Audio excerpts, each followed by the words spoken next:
Welcome back to my channel for a short Sony RX1R Mark III episode. And if you have not seen yet my introductory video to this new compact full frame sensor camera from Sony, I will post the link down below in the info box so you can look this up. Now in this video, I will basically show you sample images from my first shooting. I was taking this camera out in the field, was shooting it downtown Zurich, had a lot of fun, enjoyed shooting that camera with this Carl Zeiss Sony 35mm f2.0 lens, and want to comment on the images and of course address the elephant in the room: how good really is that small camera? Let's kick this off.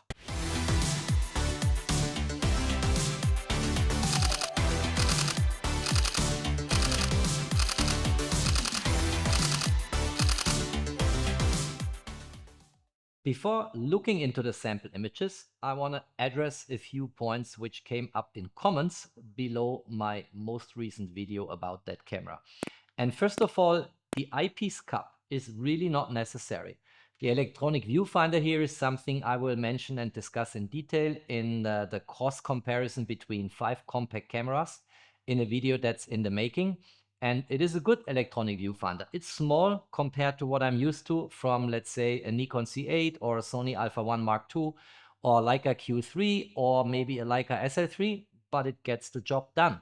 And of course, it's a bit more comfortable if you have that eyepiece cup installed. That's the way Sony calls these type of accessories, but you don't need it.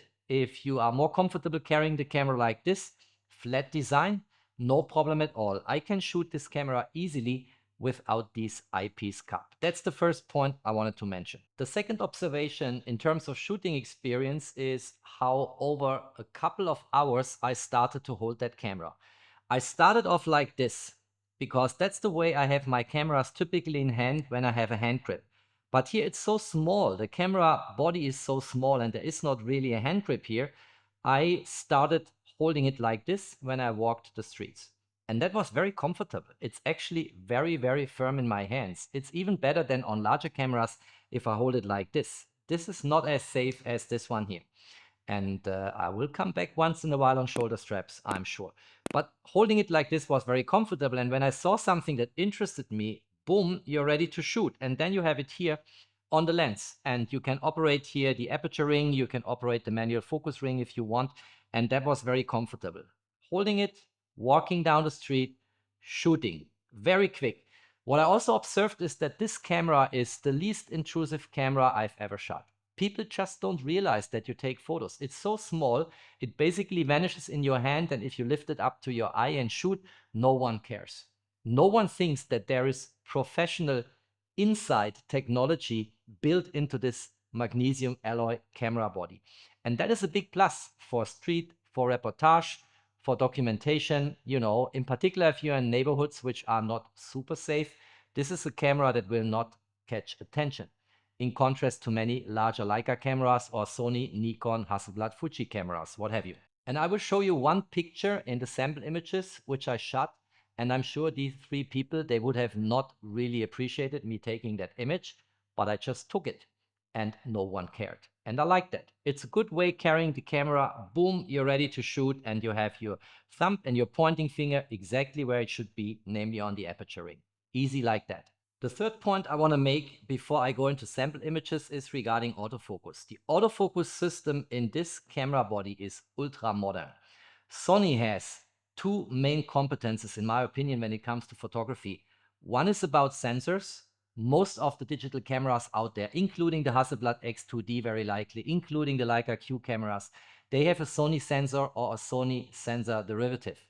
Second, they are super competent in AI-based autofocus, and AI stands for artificial intelligence, of course. Subject recognition on this camera works very well. Eye focus and eye tracking very well. Face recognition very well. And they have built in a lot of competence from their flagship cameras into this really, really small, compact, full-frame camera. The bottleneck for autofocus, and I'm going to demonstrate in a moment, really is the lens. And in my introductory video, I said I kind of regret the missed opportunity by Sony to update that lens.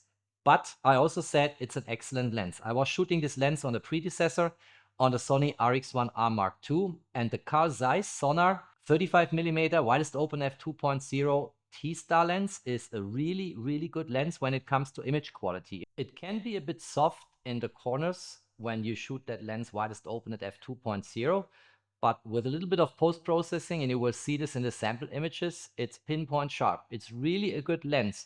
What slows down the otherwise perfect autofocus system in the camera very likely are the motors in the lens which transport the glass and react to signals from the camera to find focus. And I can demonstrate this here with Jennifer, my beautiful model, of course, in front of me on the table. And there's also a little bit of noise and sound when the lens is moving glass forth and back for finding autofocus. So let me try to demonstrate this. I'm not sure if you can hear it, but I hear it, of course. So let's focus on Jennifer. I'm currently in simple plain vanilla field focus here. Confirmation comes with a beep. You will likely hear this.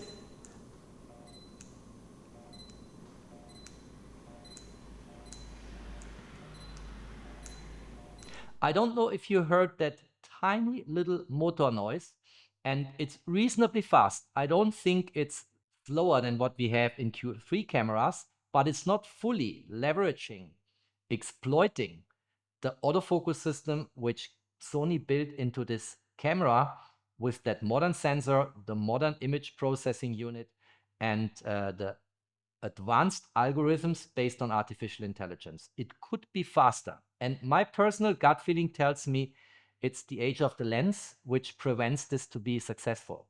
I was surprised when shooting the camera downtown Zurich how snappy and responsive the autofocus is. But there is this a little bit scratching noise coming from the motors, which very likely in video shooting will not be liked by people who use this camera for videography. Anyway, let's go into sample images. Drop me a comment what you think about the autofocus system. I think the system in the camera in general is excellent. The lens is a bit of a bottleneck. Sony should have updated it, keeping the image quality of the lens, but updating the inner mechanisms in terms of motors, moving glass when reacting to finding focus.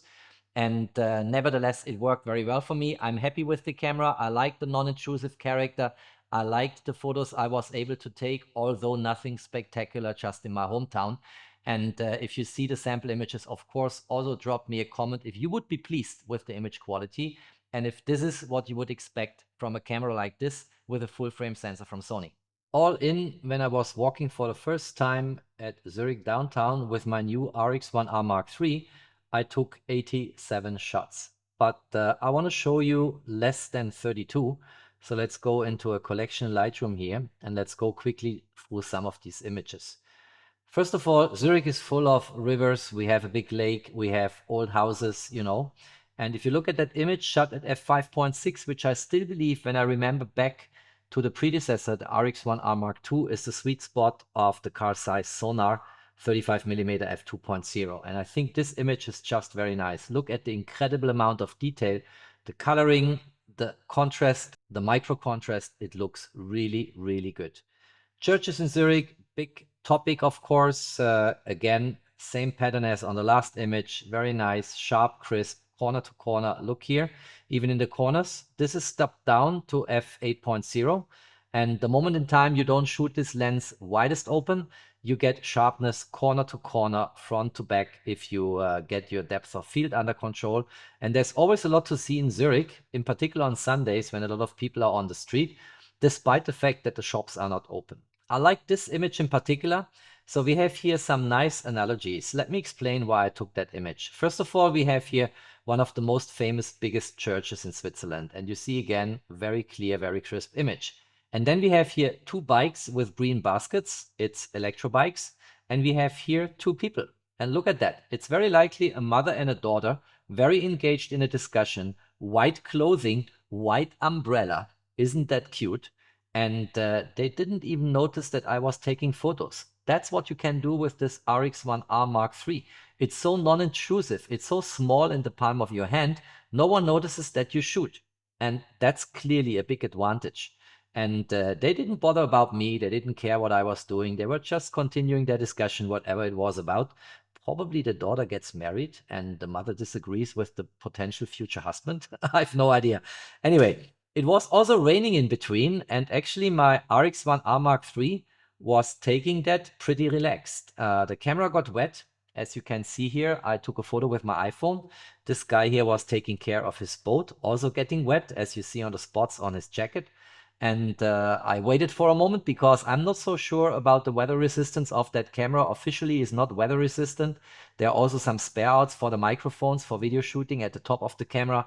So I allowed it to become a little bit wet, but not too wet to ruin my Sunday. And then I took 3 shots in order to demonstrate for you how this, what Sony calls step digital crop function, is working, which you can also easily assign to a customizable function button.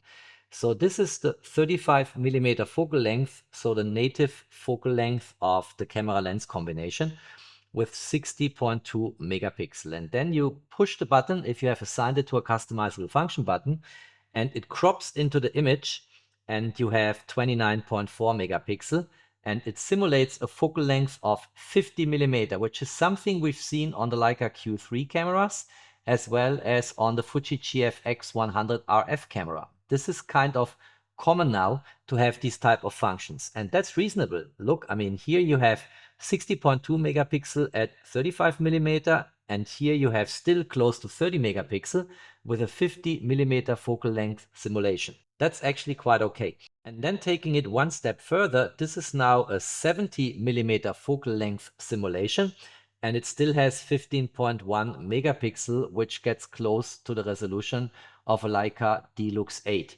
And even here, I think the details, you know, everything you get in that image is quite reasonable and quite nice. I just wanted to show that so you know how this step crop function from Sony is working in this compact full frame sensor camera. And we have here 35 millimeter, 60.2 megapixel, 50 millimeter simulation, 29.4 megapixel, and 70 millimeter simulation at 15.1 megapixel. Quite nice and works like a charm. Here one of the bridges. I like this type of images because it leads the observer from the right hand side of the frame to the middle of the frame, and here again reasonable details, nice coloring, looks really good. Then I found this kind of cluster of flowers which gave me the opportunity to shoot some macros, and so I switched the camera into macro mode, and here I've already cropped in, and that looks actually quite well. This was shot widest open at f2.0, 1/2000 seconds, because it was, despite the rain occasionally, a bright day. ISO 100, and look at that bee, looks really good. It's really sharp, crisp, the colors come across very nicely. I think that sensor in combination with the Carl Zeiss Sonnar 35mm f2.0 is really a winner. It looks good. Here another image, same category, another image, this one shot at f2.8. And you see the bee is sharp, you see all the details. You could scale this up by gigapixel AI, for instance, and make it a nice print if you want it. And here another example, and here a flower. And what I also wanted to show with this image is how soft and smooth the background is if you open the aperture wide. So this is an f2.8. If I crop in here, this is very sharp. I didn't do a lot to the sharpness here because I don't like over sharp images. But the transition, if you look here, from sharp to smooth and blurry background areas is very nice. This reminds me a lot in top medium format quality. Absolutely amazing, looks really good in my opinion. And then we came to this amusement park. That was fun. Looking here, what all was offered, you know, that's actually a nice image because here in the corner, there is a little dog. And I was shooting that dog then with iFocus on animal autofocus, and look at that. How brilliant is that? First of all, very shallow depth of field. Nose is already blurry. The eye is pinpoint sharp. Look at the next image here. Same story. Very nice. Beautiful dog. The whole day there. Sometimes walking up and down. Sometimes sitting in that basket and observing people stopping by. But the image quality here is absolutely amazing. I mean, don't get me wrong. I don't want to overdo it, but this is really good. One last image from a bit of a distance. Again, same story. Look at that sharp dog face. How nice is that? Anyway, I'm getting overly excited. We move on. Here, I think this is the mother of the dog. I talked to her for a moment. She said her dog is always here when they serve the clients on that amusement park, and the dog seems to be happy with it. More pictures from Zurich. Very nice. Look at that. Looks good. Here again, bridges. Nice. This is a nice image, I think, because of the perspective overlooking River Limmat and then towards that church, which is the center of the frame. The Zurich colors on the flag on top of the church tower. And then here again, people being busy. And again, you can observe so many details. Look at that. 60 megapixel is really plenty of space. You see a lot in these images. You can actually spend 15 minutes and still discover new things. And that makes these type of cameras so attractive for large prints, because you get a scene from a far distance and then you go close, let's say 30 centimeter distance to the printed image with a 2-meter diagonal, and all of a sudden you realize what's really going on, what's in the shopping windows, what type of shops we have here, what are people doing, you know, how they engage, how they talk to each other, how they kind of spend their Sunday in busy Zurich in July. This was an image I already announced I wanted to show. So these two, they were basically here with the lady in the wheelchair, and the non-intrusive character of that camera allowed me to take that shot with all due respect, of course. And people just don't notice that you take pictures of them. It's so small, it vanishes and hides in the palm of your hand, and you get nevertheless that full frame perfect quality. Look at the women here. All the details. You get everything sharp and in focus. Because she was not moving in the wheelchair, the image is sharp and nice. On the two men accompanying her, of course, you have a little bit of movement fuzziness, but generally a shot I would not have been able to take with a larger camera, because people don't like these type of shots. And I think it's fair that people have a right on their own image, but street photography, of course, lives from unexpected shots, moments, scenes, where people are feeling unobserved and nevertheless getting caught by the camera. And that creates that moment which comes once in a lifetime and never comes back. Now, this is not a spectacular photo, but it proves the concept. You can take pictures of people without them noticing. Two more shots in the inside here. That's close to Paradeplatz in Zurich. Was shot at a higher ISO 6400. No problem for that camera if you do a little bit of post-processing. Quite nice. Same here. You know, sharp and crisp, looks good. This restaurant was closed here, but everything is sharp and in focus. Noise is not really visible here if you do a bit of post-processing. This one here was ISO 3200. This was ISO 6400. Stop down to f8.0 on both images to get reasonable depth of field. This was the watch of the day I was having on my wrist. I like Casio watches a lot. I think they are just gorgeous. You know, I wear luxury watches in Switzerland. I'm a Swiss person, you know, you need to forgive me. I like watches, but I also like Casio watches, and in particular Swatch watches. And this watch made me very happy on that day. And look how sharp this image is. I like it. I'm not sure I like my hair on the skin, but I like to watch. And it's just nice what this camera is capturing. This was, by the way, I forgot to mix that in before, on that amusement park. Here, a skull, which was spitting out water. But look how shallow the depth of field is, and where the focus is sitting, it's super crisp and super sharp. This was a portrait I was shooting on that amusement park, and I was doing it with eye focus, and it was spot on. No matter how the person moved, the focus was sitting, and I wanted to show this because it's so amazing how sharp and clean and clear that image is. Probably more than the model would like. And there is really absolutely no issue with that sensor lens combination if you want to take sharp images with a lot of contrast and micro contrast.